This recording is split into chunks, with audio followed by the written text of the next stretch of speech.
আপনি কি প্রতিদিন ভাবেন, আজ থেকে নতুন জীবন শুরু করব, কিন্তু কিছুক্ষণ পরই আবার মোবাইল হাতে নিয়ে বসে যান? গুরুত্বপূর্ণ কাজ ফেলে রেখে বলেন, কাল থেকে শুরু করব। তখন কি মনে হয় আমি খুব অলস মানুষ? কিন্তু যদি বলি, অলসতা সবসময় চরিত্রের দুর্বলতা নয়। অনেক ক্ষেত্রে এটি আমাদের মস্তিষ্কের কাজ করার ধরন, অভ্যাস এবং পরিবেশের সঙ্গেও সম্পর্কিত। আজকের ভিডিওতে আমরা জানব Harvard university, Stanford university, university college London এবং নিউরো সায়েন্স গবেষণা অলসতা সম্পর্কে কি বলছে, আর সবচেয়ে গুরুত্বপূর্ণ বিষয় হলো কিভাবে এই অভ্যাস থেকে বেরিয়ে আসা যায়। চলুন শুরু করা যাক। অলসতা কি সত্যি অলসতা? প্রথমে একটি বিষয় পরিষ্কার করা জরুরি। মাঝে মাঝে বিশ্রাম নেওয়া অলসতা নয়। কঠোর পরিশ্রমের পর শরীর ও মস্তিষ্ক বিশ্রাম চাইবেই। সমস্যা তখনই হয় যখন প্রয়োজনীয় কাজ বারবার পিছিয়ে দিতে থাকি এবং সেটি আমাদের পড়াশোনা, কাজ বা ব্যক্তিগত জীবনে প্রভাব ফেলতে শুরু করে। মনোবিজ্ঞানে এই আচরণকে অনেক সময় প্রোক্রাস্টিনেশন বলা হয়, অর্থাৎ গুরুত্বপূর্ণ কাজ অযথা পরে করার প্রবণতা। এক, আপনার ব্রেইন সবসময় সহজ পথ বেছে নিতে চায়। নিউরোসায়েন্স বলছে মানুষের মস্তিষ্ক স্বাভাবিকভাবেই শক্তি সাশ্রয় করতে চায়। কঠিন কোনো কাজ শুরু করার বদলে যদি সহজে আনন্দ পাওয়ার সুযোগ থাকে, যেমন সোশ্যাল মিডিয়া, ভিডিও দেখা বা গেম খেলা, তাহলে মস্তিষ্ক সেই দিকেই আকৃষ্ট হতে পারে। এটি স্বাভাবিক প্রবণতা। তবে নিয়মিত ছোট ছোট অভ্যাসের মাধ্যমে এই প্রবণতা নিয়ন্ত্রণ করা সম্ভব। ২. ডোপামিনের ভূমিকা। অনেকেই বলেন ডোপামিনই সব দোষের কারণ। আসলে বিষয়টি এতটা সহজ নয়। ডোপামিন হলো মস্তিষ্কের একটি গুরুত্বপূর্ণ রাসায়নিক বার্তাবাহক, যা শেখা, অনুপ্রেরণা এবং পুরস্কারের অনুভূতির সঙ্গে যুক্ত। সোশ্যাল মিডিয়ার দ্রুত পরিবর্তনশীল কন্টেন্ট আমাদের বারবার নতুন উদ্দীপনা দেয়। ফলে দীর্ঘ সময় মনোযোগ দিয়ে পড়াশোনা বা কঠিন কাজ করা তুলনামূলক কঠিন মনে হতে পারে। ৩. কাজ বড় হলে ব্রেন ভয় পায়। ধরুন আপনাকে বলা হলো, আজই ২০০ পাতার বই পড়ে শেষ করো। আপনার কেমন লাগবে? সম্ভবত কাজটি অসম্ভব মনে হবে। স্ট্যানফোর্ড ইউনিভার্সিটির আচরণ বিজ্ঞান ভিত্তিক গবেষণায় দেখায়, বড় লক্ষ্যকে ছোট ছোট ধাপে ভাগ করলে কাজ শুরু করা সহজ হয়। তাই বলবেন না, আজ পুরো বই পড়ব, বরং বলুন, আজ ১০ পৃষ্ঠা পড়ব। ৪. ঘুমের অভাবও অলসতার মতো অনুভূতি তৈরি করতে পারে।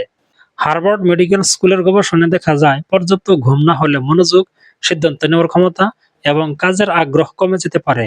অনেক সময় আমরা নিজেদের অলস ভাবি, অথচ বাস্তবে শরীর ও মস্তিষ্ক বিশ্রাম চাইছে। তাই নিয়মিত ঘুমের অভ্যাস গড়ে তোলা অত্যন্ত গুরুত্বপূর্ণ। ৫. অতিরিক্ত চাপও কাজ পিছিয়ে দেয়। মজার বিষয় হলো, শুধু অলস মানুষই কাজ পিছিয়ে দেয় না, অনেক পরিশ্রমী মানুষও অতিরিক্ত চাপ, ব্যর্থতার ভয় বা নিখুঁত হওয়ার চাপে কাজ শুরু করতে পারে না। এটিকে অনেক মনোবিজ্ঞানী ফিয়ার অফ ফেইলিউর বা ব্যর্থতার ভয় বলে ব্যাখ্যা করেন। মনে রাখবেন, অসম্পূর্ণভাবে শুরু করা একেবারে শুরু না করার চেয়ে ভালো। ৬. অভ্যাসই ব্রেনকে বদলে দেয়। ইউনিভার্সিটি কলেজ লন্ডনের গবেষণায় দেখা গেছে, নতুন অভ্যাস গড়ে তুলতে সময় লাগে এবং নিয়মিত অনুশীলন গুরুত্বপূর্ণ। একদিন খুব বেশি কাজ করার চেয়ে প্রতিদিন অল্প অল্প করে কাজ করা বেশি কার্যকর। ছোট অভ্যাসই বড় পরিবর্তনের ভিত্তি। অলসতা কাটানোর ৫টি কার্যকর উপায়। ১. মাত্র ৫ মিনিটের নিয়ম। নিজেকে বলুন, আমি শুধু ৫ মিনিট কাজ করব। বেশিরভাগ সময় দেখা যায় শুরু করার পর কাজ চালিয়ে যাওয়া অনেক সহজ হয়ে যায়। ২. মোবাইল দূরে রাখুন।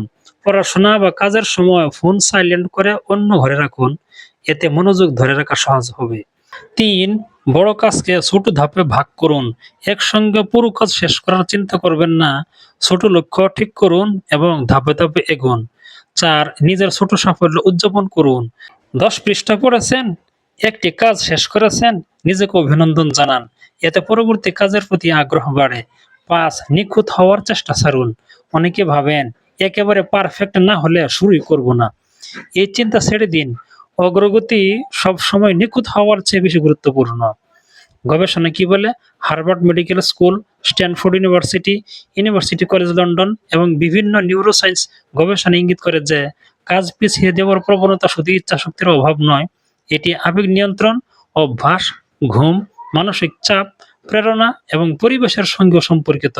অর্থাৎ নিজেকে শুধু অলস বলে দোষারোপ না করে, কোন বিষয়টি আপনাকে কাজ শুরু করতে বাধা দিচ্ছে তা বোঝা বেশি গুরুত্বপূর্ণ। বন্ধুরা, আজ যদি আপনি ভাবেন, আমি জন্মগতভাবেই অলস, তাহলে হয়তো আপনি নিজের সঙ্গে অন্যায় করছেন।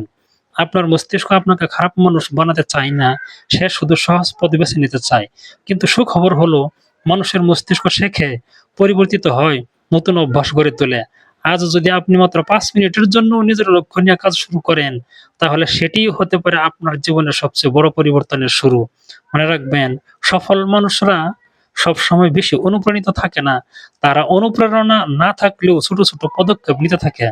আজ একটি ছোট পদক্ষেপ নিন, আগামী ১ বছর পরে হয়তো আপনি নিজেকে চিনতে পারবেন না। ভিডিওটি যদি আপনার ভালো লেগে থাকে তাহলে অবশ্যই একটি লাইক দিন। আপনার বন্ধুদের সাথে শেয়ার করুন। আর শিক্ষামূলক ভিডিও নিয়মিত পেতে চ্যানেলটি সাবস্ক্রাইব করুন। ধন্যবাদ।